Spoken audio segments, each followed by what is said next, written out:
Hey, my name's Kenneth Egelkrout. For my Math for 50 final project, I ended up doing a biography on a female French mathematician, Sophie Germain. And before I get into her notable contributions to mathematics, I really want to just give a general overview of her life. And so she was born April 1st, 1776 in Paris, France, and she died of breast cancer in June 27th, 1831. And she was a French mathematician who contributed very notably to the study of acoustics, elasticity, and number theory, as well as algebra. And the first one of her contributions I really want to get into comes from her correspondences with Joseph Louis Lagrange, in which she described what would later be known as the Sophie Germain identity. And so if you follow me, I'll quickly give you an overview of how she laid this out to Lagrange. So in her correspondences with Lagrange, she stated, no number of the form p to the 4 plus 4 except 5 is a prime number because p to the 4 plus 4 equals p squared minus 2 quantity squared plus 4p squared. And consequently, these numbers are representable in more than one way as the sum of two squares. In general, p to the 4 plus q to the 4 equals p squared minus q squared quantity squared plus 2p squared q squared, which is also equal to p squared plus q squared quantity squared minus 2p squared q squared. Thus, when p to the 4 plus 4 is prime, one is sure that the number is only thus expressible as the sum of a square plus or minus twice a square. And now, while the identities she mentions here were only p squared plus 4 equals p squared minus 2 quantity squared plus 4p squared, and p to the 4 plus q to the 4 equals p squared minus q squared quantity squared plus 2p squared q squared, which is also equal to p squared plus q squared quantity squared minus 2p squared q squared. The form identity can actually be interpreted to imply that no number of the form p squared plus 4 is prime when consideration is given to Fermat's two squares theorem.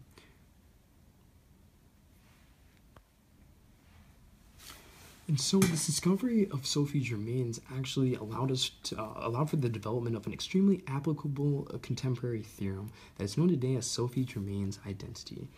This modern algebraic identity inspired by Germain's initial breakthrough can be expressed for any two numbers a and b as a to the 4 plus b plus 4b to the 4th equals a squared plus 2b squared plus 2ab times a squared plus 2b squared minus 2ab.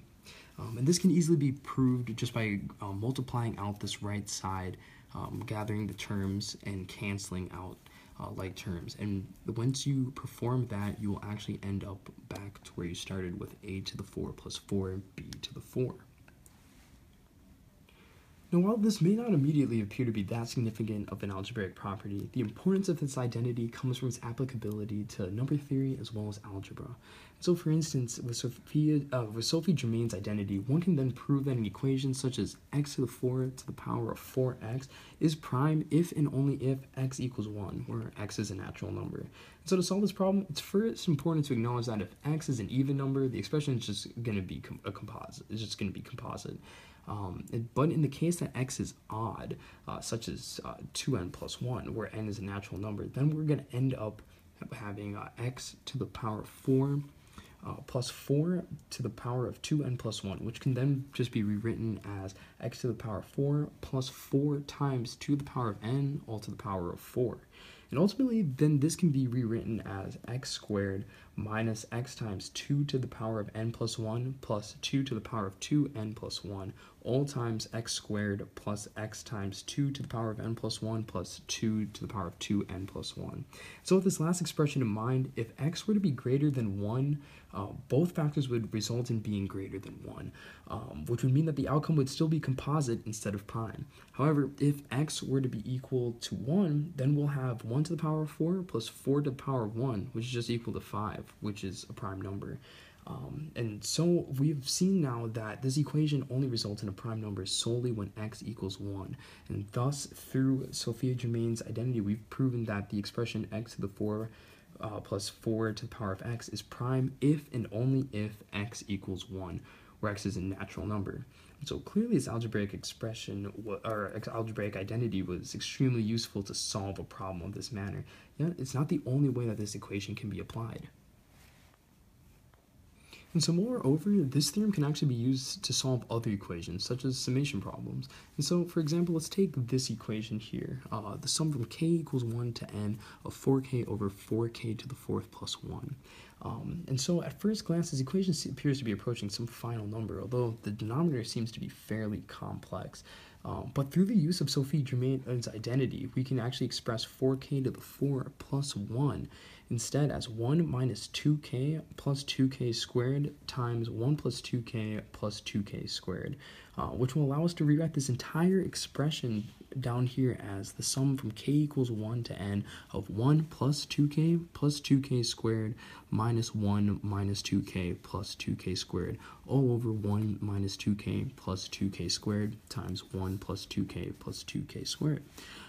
And then we can easily just divide, we can split up this fraction into two parts, and doing that we'll get the sum from k equals 1 to n of 1 over 1 minus 2k plus 2k squared minus 1 over 1 plus 2k plus 2k squared. And then through just a subtle transformation of the right-hand side of this split, we will then yield the sum from k equals 1 to n of 1 over 1 minus 2k plus 2k squared minus 1 over 1 minus 2 times k plus 1 plus 2 times k plus 1 quantity squared. And then this final form of the fraction will actually allow us to solve for this summation problem, and the result that we'll end up with is 1 minus 1 over 1 plus 2n plus 2n squared. And now it should be obvious from these two examples I just gave that Germain's theorem was tremendously applicable to both number theory and algebra, although this was actually not Germain's main contribution to mathematics as a whole. Now, shortly after the discovery of this algebraic identity, Germain actually took a break from number theory and then began to indulge in work on elastic surfaces. And this began in 1811, but then in 1816, about 5 years later, she was actually given the Paris Academy of Sciences Prize for her research, becoming the first woman to actually achieve this award.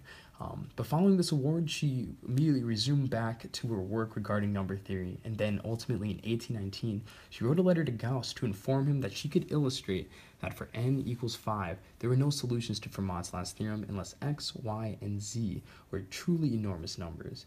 And although at the end of the letter she acknowledged that she would still need to verify that her method was true for all numbers, not just incredibly large numbers, now ultimately she did not get a response from Gauss just because he had taken up a job as a professor over at the University of Göttingen. And she eventually wrote a letter to mathematician Legendre. She proved that if x, y, and z were integers, and if x to the fifth plus y to the fifth equals z to the fifth, then either x, y, or z must be divisible by 5. Now, Germain would actually never publish this finding of hers on her own, but in a footnote of Legendre's 1825 dissertation on Fermat's last theorem, Legendre described her general theorem and later used her theorem in order to verify Fermat's last theorem for n equals 5. But Legendre described her theorem by stating that for an odd prime exponent p, there exists an auxiliary prime theta such that there are no two non-zero consecutive pth powers modulo theta, nor is p itself a pth power modulo theta. Then in any solution to the Fermat equation, x to the p plus y to the p equals z to the p, one of x, y, or z must be divisible by p squared. And then Legendre later asserted that through her own theorem, Germain was able to identify verify Fermat's last theorem for p less than 100, while only using hand calculations, which is just extremely impressive on its own. And this theorem was Germain's most notable contribution to mathematics, especially in the sense that future mathematicians would eventually utilize her theorem to prove Fermat's theorem for increasingly larger p's greater than 100. So, without her pivotal work in number theory and algebra, not only would solving these aforementioned summation and prime number problems be cumbersome to solve at best, but Fermat's last theorem may have actually never been ultimately proven for all numbers 170 years later by Andrew Wiles in 1995. And so because of all of this, Sophie Germain will always be celebrated in math as a revolutionary mathematician who overcame the social prejudices of her time to educate herself in mathematics and ultimately become an integral part in the development of number theory and mathematics as a whole. And that was my final project, and thank you for watching.